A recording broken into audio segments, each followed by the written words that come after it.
নমস্কার বন্ধুরা, সবাই কেমন আছেন? আশা করি সবাই খুব ভালো আছেন। তো চলে এসেছি আজকে আবার একটা ছোট্ট ব্লগ নিয়ে।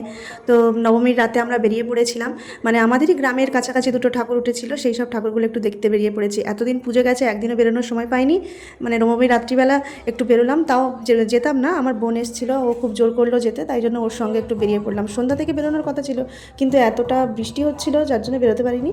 তো এটা হচ্ছে আমাদের গ্রামের মোড়ের মাথায় ঠাকুরটা উঠেছে, খুব সুন্দর ঠাকুর হয়েছে দেখুন। আর সন্ধ্যাবেলা আরতি চলছে নবমীর রাতের।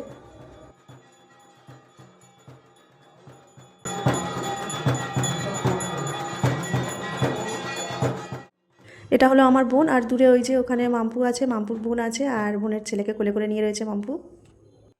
বন্ধুরা, এই ঠাকুরটা হচ্ছে আমাদের পাড়ার ছেলে সৌরভের ঠাকুর। কিরকম হয়েছে অবশ্যই কমেন্ট করে জানাবেন। কিন্তু এর আগে একটা ঠাকুর দেখিয়েছি, সেই ঠাকুরটা আর এই ঠাকুরটা, কোন ঠাকুরটা ভালো হয়েছে অবশ্যই কমেন্ট করে জানাবেন।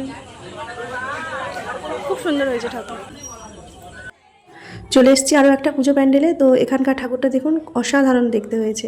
আর এই ঠাকুরটাকে তৈরি করেছে, বললাম তো আগে যে সৌরভ তৈরি করেছে। এই সৌরভ আমাদের ছাত্র ছিল এককালে, তারপরে ও পড়াশোনা ছেড়ে দিয়ে কুমোরটুলিতে কাজে চলে যায়, সেখান থেকে মূর্তি তৈরি করা শিখেছে।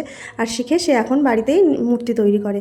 আর এই প্রতি বছর আমরা যে সরস্বতী পুজো করি বাড়িতে, ওর কাছ থেকেই সরস্বতী ঠাকুর তৈরি করা হয়। তো এবছর আপনাদের সঙ্গে শেয়ার করব সেই সরস্বতী পুজোর ভিডিও, দেখবেন কত সুন্দর মূর্তি তৈরি করে।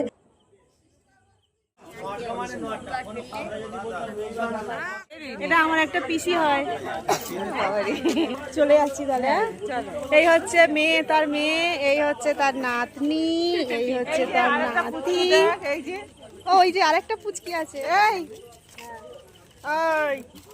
সবাইকে বিজয়া দশমীর অনেক শুভেচ্ছা জানিয়ে শেষ করছি আজকের ভিডিও। টাটা, আবার পরে দেখা হচ্ছে।